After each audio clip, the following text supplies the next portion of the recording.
Tutorial de como arrumar a casa. Ligue o rádio até o talo.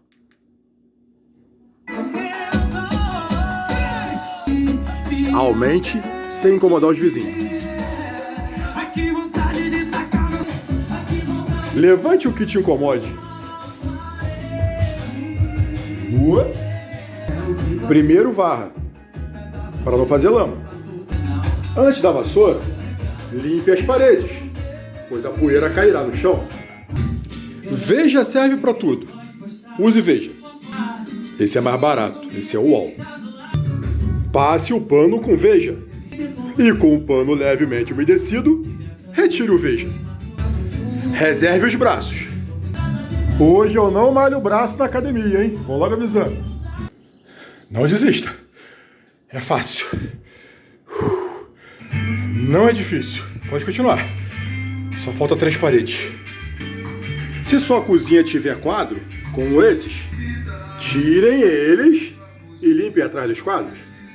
Se sua cozinha tiver tomada, tirem, pausa para escutar uma boa música e dançar. Mentira, é para descansar mesmo. Limpe e bote de novo. Prontinho. Se tiver móveis, vale para eles também.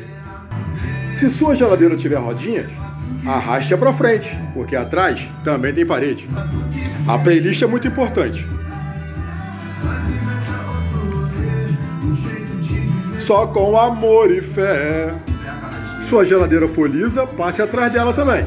Se não for daquela que tiver os ferrinhos aqui atrás, serpentina, passe o pincel e tire a poeira. Muito importante. Outra dica muito importante, se tiver muito engordurado atrás e você passar o Veja e continuar engordurado, quando você for passar o pano seco, passa com álcool.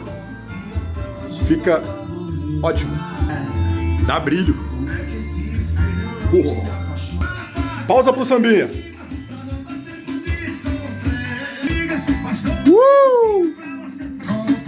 Ninguém disse que ia ser fácil. Ai, mais 4. Aconselho lavar o pano a cada troca de parede. Pausa para estender a roupa lavada. Estende e volta. Se sua casa tiver cantinho, dica muito importante, não jogue sabão em pó no chão. Joga um pouquinho de sabão e detergente. Só um pouquinho. Mais um pouquinho. Esfrega. Esfrega porque a coluna dói. Puxa a água com rodo. Pausa para botar a comida do filho para ele ir pro colégio. Peixinho. Bota a comida no meio da bagunça mesmo. Passe o pano para acabar de enxugar. Para dar aquele cheirinho de limpeza. E voa lá, sua cozinha está limpa.